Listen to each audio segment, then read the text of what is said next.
कहते हैं कि दशरथ मांझी ने पत्थर तोड़ के रास्ता बना दिया था, तो कपिल देव जी भी उसी तरह की माटी के व्यक्ति हैं जो कहते हैं कि एक ना एक दिन हम पत्थर तोड़कर संसद का रास्ता खोज ही निकालेंगे। यहाँ के जो सांसद थे माननीय हरकेवल प्रसाद जी, उनके सानिध्य में हम रहे, उन्हीं के सानिध्य में विद्यालय में थे और उनके अगल बगल रहते थे, तो वहीं से उन्हीं से प्रेरणा मिली हमको। तो राजनीति के क्षेत्र में आना चाहिए। हाँ, राजनीतिक क्षेत्र में आना चाहिए, राजनीति में बढ़िया से पदार्पण हमारा हो। आप अंतिम लक्ष्य क्या निर्धारित किए हैं एक राजनीतिज्ञ के रूप में? हमारा अंतिम लक्ष्य यही है कि अगर ठीक ठाक हम रहे बढ़िया, तो उस जमाने के बहुत बड़े राजनीतिक थे, गरीबों के मसीहा कहे जाते थे, धरती पुत्र कहे जाते थे, यहाँ के गांधी कहे जाते थे।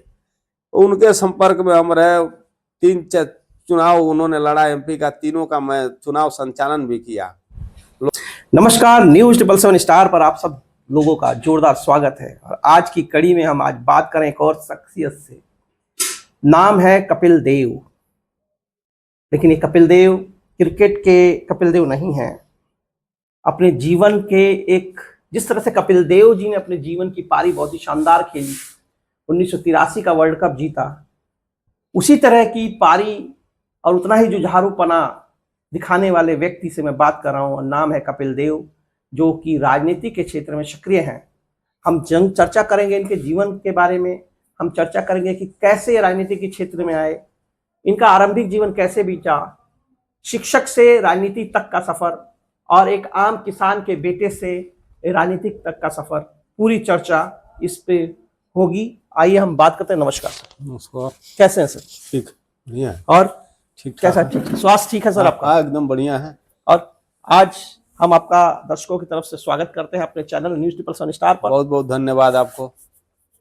अच्छा, ये हम पहला प्रश्न आपसे ये है कि आप ये बताएं कि आप राजनीति के क्षेत्र में आने से पहले एक शिक्षक थे। हाँ, तो सर, वो शिक्षक और राजनीति के क्षेत्र में आना, इनका क्या तालमेल है? तालमेल है, हम शिक्षा जगत से जुड़े हुए थे, शिक्षा जुड़े हुए थे, ऐसे जगह से जुड़े हुए थे। मतलब वेतन के बिना जीवन कैसे कटा सर? किस तरह से आपने संघर्ष किया? हाँ, पर वेतन के बिना हम, देखिए, पढ़ाई लिखाई हमारी अच्छी थी, हम गणित पढ़ाते थे, अंग्रेजी पढ़ाते थे और सारे विषयों का अध्ययन बढ़िया था। हम ट्यूशन करते थे सलेमपुर, माथापार, गांव पर, इधर उधर चारों तरफ घूमकर, घर पर भी ट्यूशन करते थे, बच्चों का ट्यूशन कराते थे। हाँ, ट्यूशन करा के अपने बच्चे को पाला पोसा। अपने बच्चों को पोसा पाला, बच्चे कामयाब भी हो गए। 2 बेटे आपके सर्विस में भी है इस समय? हमारे एक बेटे हैं इस समय, प्रभारी हैं, चौक एसआई हैं और एक जेई है ना? जेई है। आप देख सकते हैं कि अगर व्यक्ति संघर्ष करे जीवन में, तो नौकरी न रहते हुए भी, धन के अभाव में भी अगर जीवटता है तो वह अपने कार्यों को संपादित कर ही लेता है। कपिल देव उसी संघर्ष का नाम है, जिन्होंने अपने बच्चों को पाला पोसा और एक दिन उनका स्थापित किया, सरकारी नौकरियों में ले आए।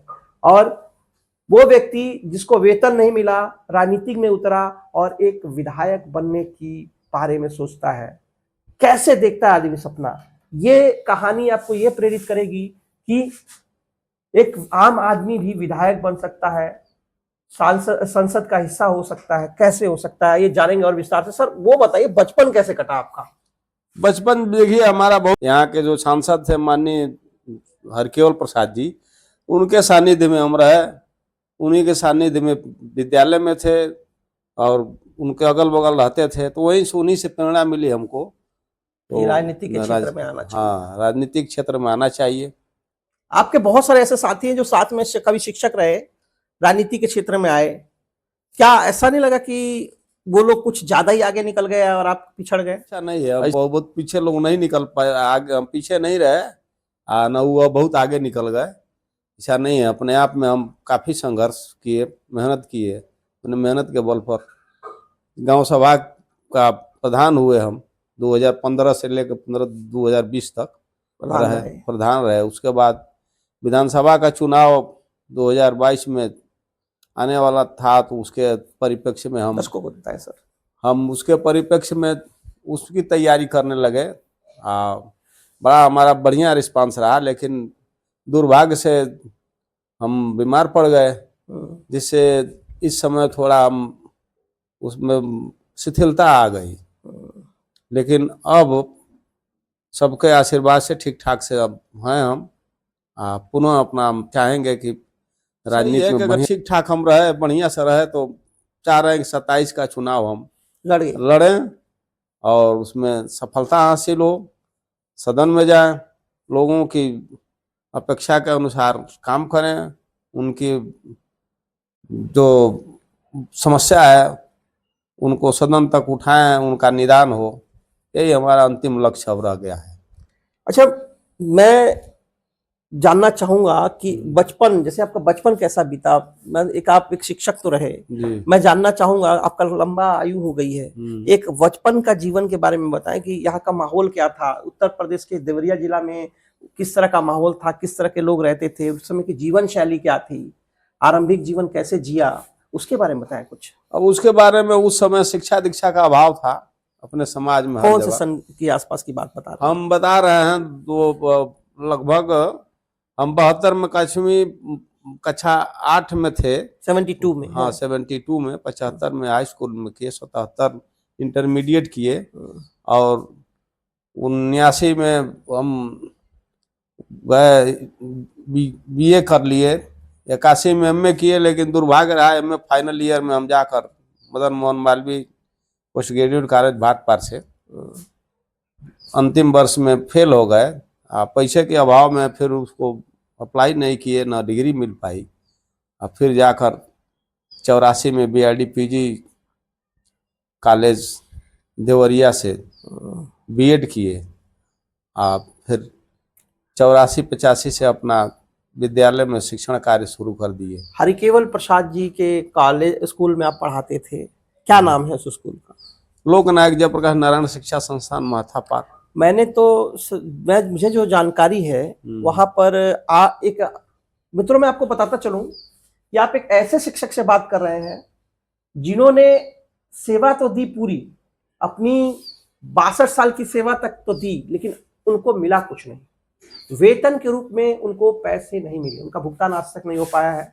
क्या है ये, क्या कहानी है कि आप एक शिक्षक बने और उसके बावजूद आपका जो वेतन भुगतान नहीं हो पाया? वो क्या मामला है सर? मामला हमारा ये रहा कि 2006 में माननीय मुलायम सिंह यादव ने 1000 विद्यालय को ग्रांट मिली है, लेकिन यहाँ जिले के शिक्षा विभाग के अधिकारियों और प्रबंध तंत्र के उदासीनता के कारण हम लोगों का 2-3 लोग रहे जो वंचित रहे, वेतन नहीं मिल पाया।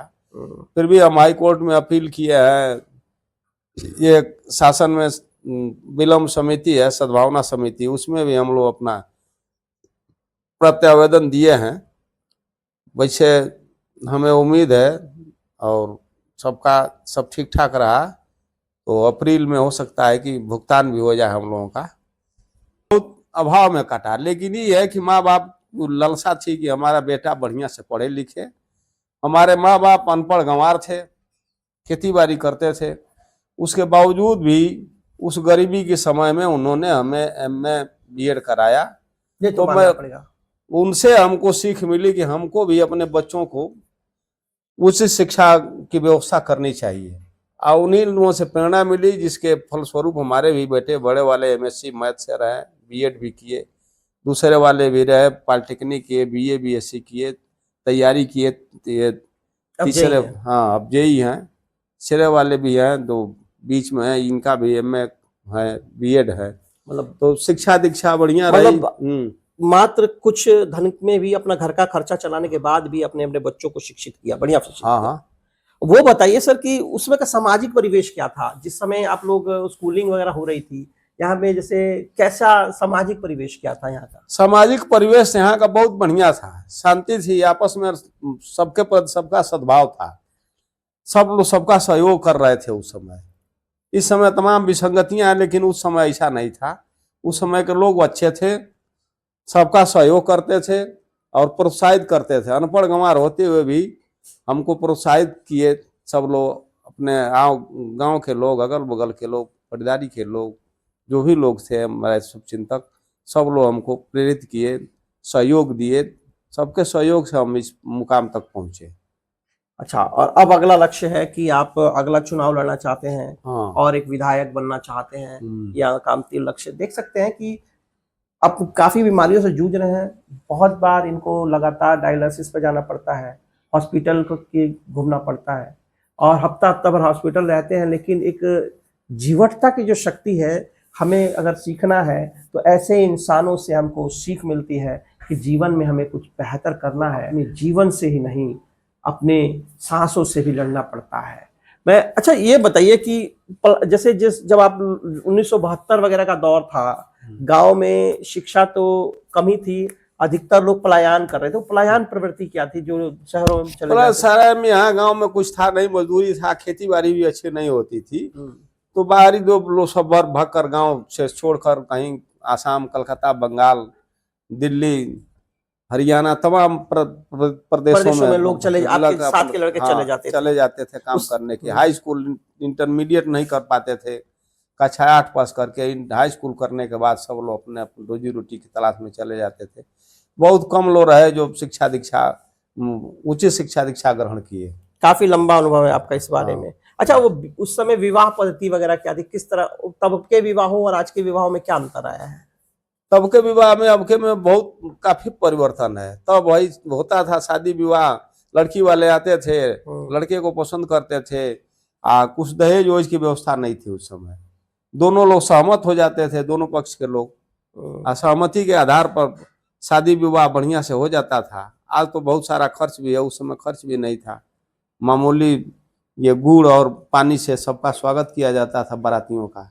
आज तो देख रहे हैं आप, तरह तरह की मिठाइयाँ हैं, तमाम पकवान बन रहा है। फिर भी वो व्यवस्था जो पहले लोग पत्तल पर अपने बैठा कर खिलाते थे आदर से, वो व्यवस्था आज का कहाँ है। सम्मान नहीं रहा। आज सम्मान नहीं रहा है। अब तो वैसे आदमी भीड़ तंत्र में चल रहा है, कोई खाया नहीं खाया, जिस जो आमंत्रित किया है वो भी ढंग से नहीं पूछ पा रहा है कि हमारे यहाँ कौन सा रिश्तेदार आया है क्या नहीं है। और उस समय सबका परिचय होता था कि कौन है, कहाँ से आया है, कौन रिश्ता में लगता है, चाहे गांव का कौन है।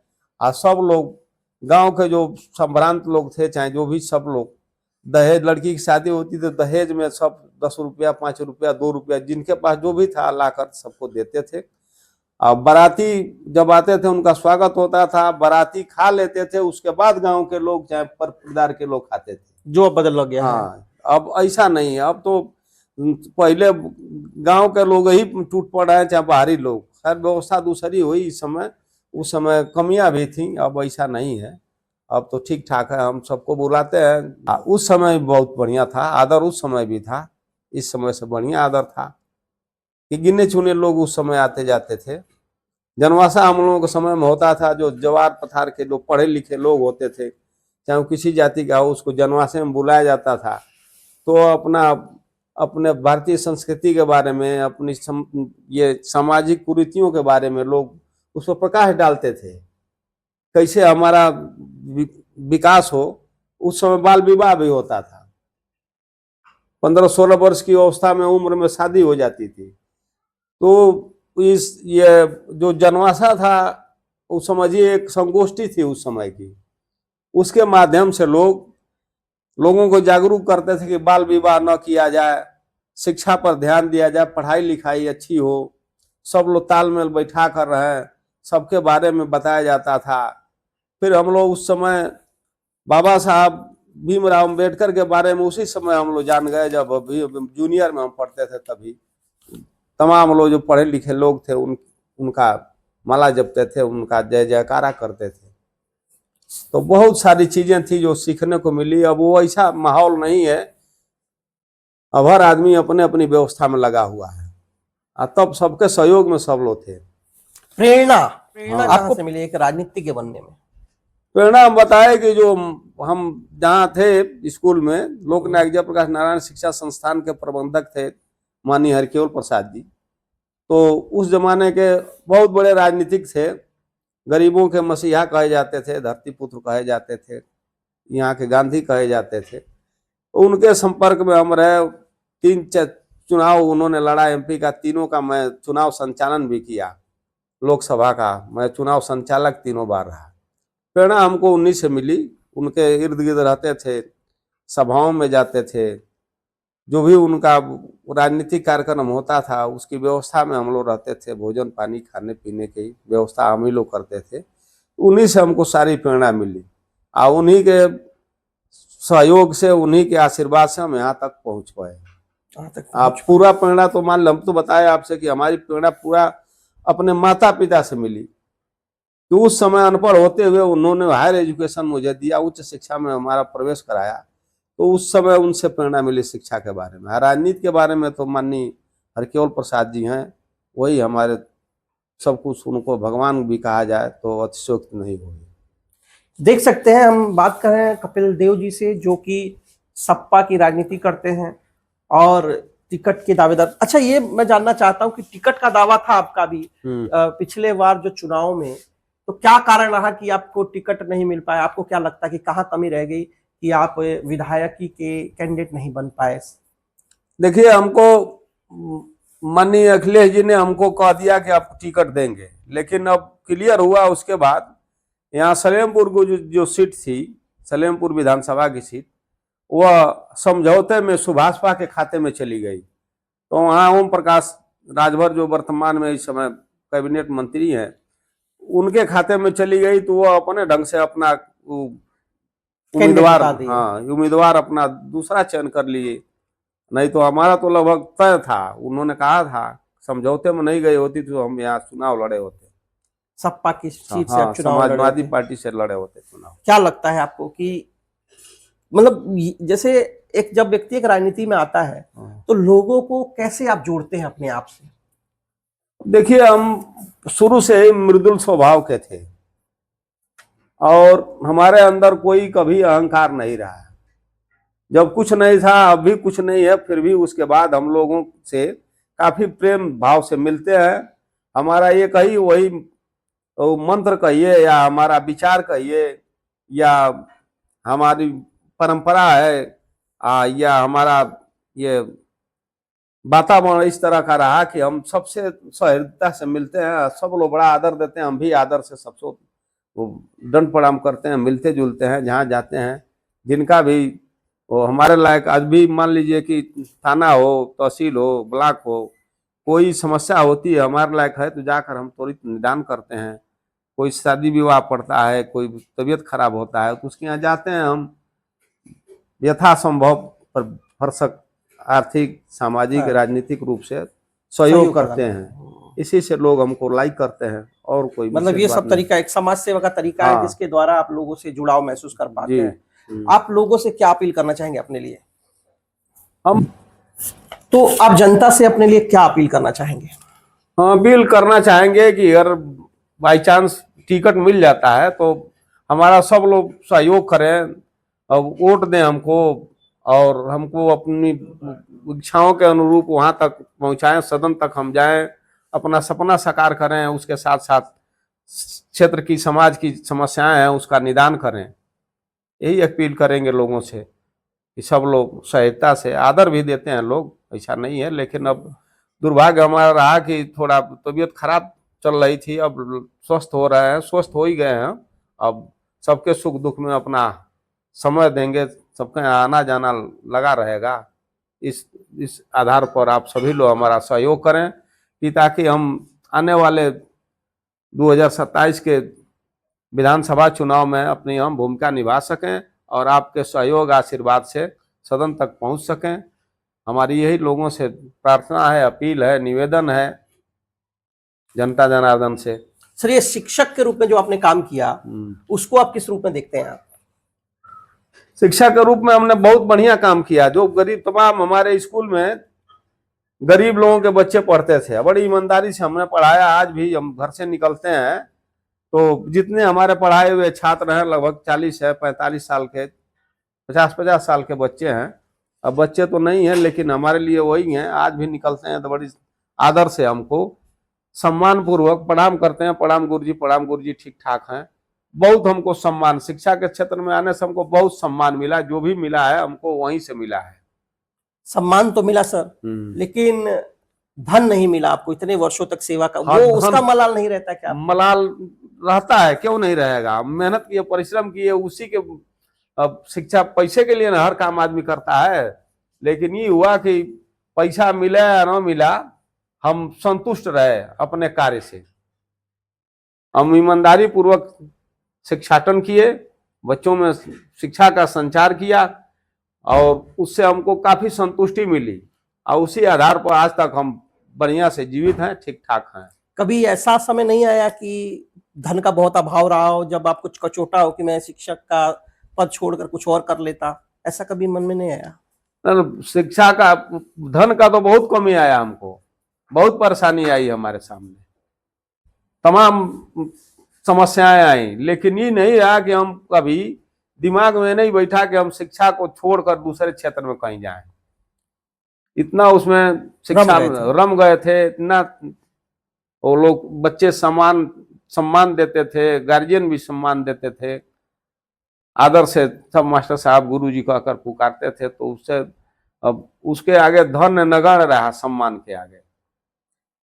देख सकते हैं, एक हम बात कर रहे हैं एक ऐसे शख्स से जिन्होंने अपने आप को शिक्षक के रूप में स्थापित किया और उसके बाद एक समाज सेवी के रूप में आगे बढ़ रहे हैं। निश्चित तौर पे मैं अपील करूंगा कि अगर इनको अवसर मिले तो आप लोग भी पूरा सहयोग करें इनको, क्योंकि इन्होंने अपना पूरा जीवन समाज को समर्पित कर दिया। एक ऐसे शिक्षक के रूप में काम किया जिन्हें जीवन भर वेतन नहीं मिला, अभाव में जीवन जिया, लेकिन अपने बच्चों को पढ़ाया और समाज के गरीब बच्चों पर भी उसी तरह से ध्यान दिया और अपने लाइफ को एक मील का पत्थर बना दिया।